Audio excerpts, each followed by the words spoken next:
मध्य प्रदेश में पहले चरण में लोकसभा की 6 सीटों पर मतदान हुआ। 2019 के मुकाबले 7.1% मतदान कम।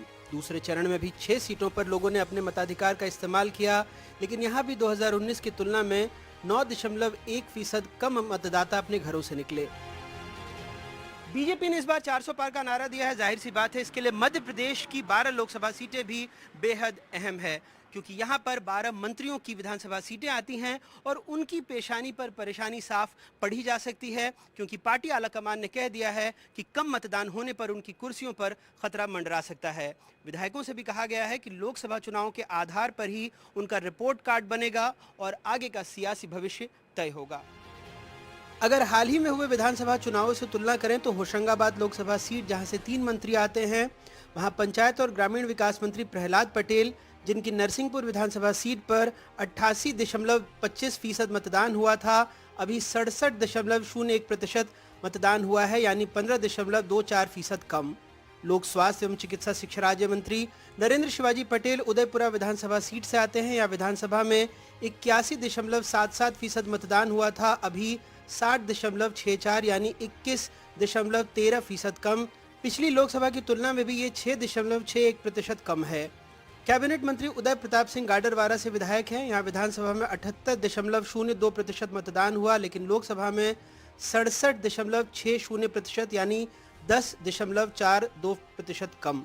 जबलपुर सीट, पूर्व बीजेपी अध्यक्ष और सांसद राकेश सिंह राज्य सरकार में मंत्री हैं। विधानसभा चुनाव में यहाँ 70.25% मतदान हुआ, लेकिन लोकसभा में 59.20% यानी 11.05% कम। उनकी अपनी जबलपुर पश्चिम सीट में भी लोकसभा में हुई वोटिंग के मुकाबले 1.61% कम मतदान हुआ। रीवा से उप मुख्यमंत्री राजेंद्र शुक्ल आते हैं। विधानसभा में यहाँ 68.34% मतदान हुआ, लोकसभा में 54.84% यानी 13.05% कम। सीधे से आने वाली राज्य मंत्री राधा सिंह के इलाके में विधानसभा में 72.68% वोटिंग हुई, लेकिन लोकसभा में 56.59% यानी 16.09% कम। हालांकि मंत्री जी कह रहे हैं वो पूरी मेहनत से काम कर रहे हैं, लेकिन कांग्रेस को लगता है कम मतदान से बीजेपी घबरा गई है। देखिए, हर भारतीय जनता पार्टी का कार्यकर्ता और हर देश को प्यार करने वाला मोदी जी के पक्ष में ज्यादा से ज्यादा वोट डले, इसके लिए तत्पर है। आप भी पूरी जवाबदारी के साथ हैं। आपको नहीं लग रहा? मोदी जी के प्रति जबरदस्त आकर्षण है जनता का।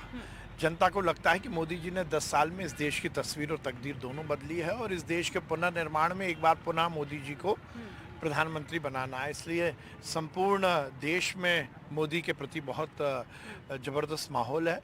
भोपाल भी हम बहुत प्रचंड बहुमत से जीतेंगे, मध्य प्रदेश की 29 लोकसभा जीतेंगे और देश में 400 पार से मोदी को प्रधानमंत्री बनाएंगे। अब बीजेपी के नेता, बड़े नेता, उनके छोटे नेताओं को ये धमकी दे रहे हैं कि अगर वोट परसेंटेज गिरा तो आपका पद खतरे में चला जाएगा। ये धमकी देने से काम नहीं चलेगा। बीजेपी के कार्यकर्ताओं में जो उदासीनता आई है, वो ये कह रहे हैं कि अब इतने 2-2 लाख लोग आप ज्वाइन करा रहे हो कांग्रेस के कार्यकर्ता, उन्हीं से वोट डलवा लो।